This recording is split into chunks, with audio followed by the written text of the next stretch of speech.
კვლავ საქართველოს და ზამთრის ერთ-ერთი მთავარი პრობლემა სეზონური გრიპი. ტემპერატურა ეცემა, ვირუსების აქტივობა კი იმატებს. დაავადებათა კონტროლის ეროვნულ ცენტრში უკვე პირველ შემთხვევებზე საუბრობენ, თუმცა განსაკუთრებულ გართულებებს არ ელოდებიან. სპეციალისტები მოსახლეობას რეკომენდაციებით მიმართავენ, მთავარი რჩევა კი კვლავ აცრაა. ტემპერატურის ვარდნასთან ერთად სამედიცინო დაწესებულებებში მიმართვიანობა იზრდება. მიზეზი უმეტესად სეზონური გრიპი და თანმხლები გართულებებია.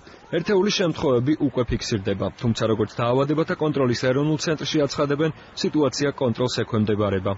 გამოვლენას ადგილი ჰქონდა ქალაქ თბილისში, რეგიონებში ჯერჯერობით სიმშვიდეა.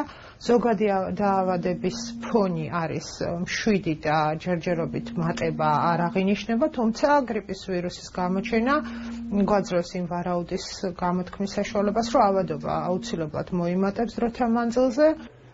ამასთან სპეციალისტების თქმით საზოგადოებაში გადამეტებულია წარმოდგენა ეგრეთ წოდებულ ჰონკონგის გრიპზე, რომელიც უკვე 50 წელია განსაკუთრებულ საშიშროებას აღარ წარმოადგენს. იმუნოლოგები ამბობენ, რომ ის უკვე ერთ-ერთი შტამია და მასთან ერთად H1N1-ის და B ტიპის ვირუსის პრევენცია აცრებით არის შესაძლებელი.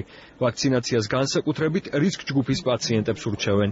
ეს არის ასაკის მიხედვით პატარა ბავშვები 6 წლამდე, ასაკოვანი ხალხი 60 წლის ზევით, პროფესიებიდან გამოარჩევენ მედიკოსებს და პედაგოგებს, რომლებსაც უფრო ხშირად აქვთ კონტაქტი ხალხთან და მეტი აქვთ რისკი, რომ შეხვდეთ გრიპის ვირუსი და მდგომარეობების მიხედვით. ანუ ადამიანები, რომლებსაც აქვთ რაიმე ქრონიკული დაავადება და ახალგაზრდა რეპროდუქციული ასაკის ქალები ფერმძიმობის დროს ხდებიან რისკ ჯგუფში.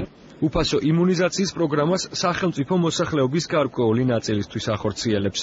რისკ დაქვემდებარებულ ჯგუფებში შედის დიალიზზე მყოფი პაციენტები და ჰეპატიტის მკურნალობაში ჩართული პირები. ასევე პრიორიტეტული ჯგუფები შეადგენს ძირითადად მოხუცთა და ბავშვდასახლების ბენეფიციარებს.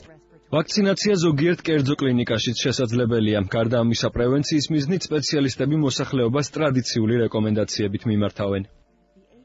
რაც შეიძლება ხშირად დაიბანეთ ხელი და მოერიდეთ საზოგადოების თავშეყრის ადგილებს, ხოლო იმ შემთხვევაში თუ კი გრიპის ვირუსის თავიდან აცილება ვერ მოახერხეთ და გიწევთ გარეთ გასვლა, აუცილებლად გამოიყენეთ პირბადე.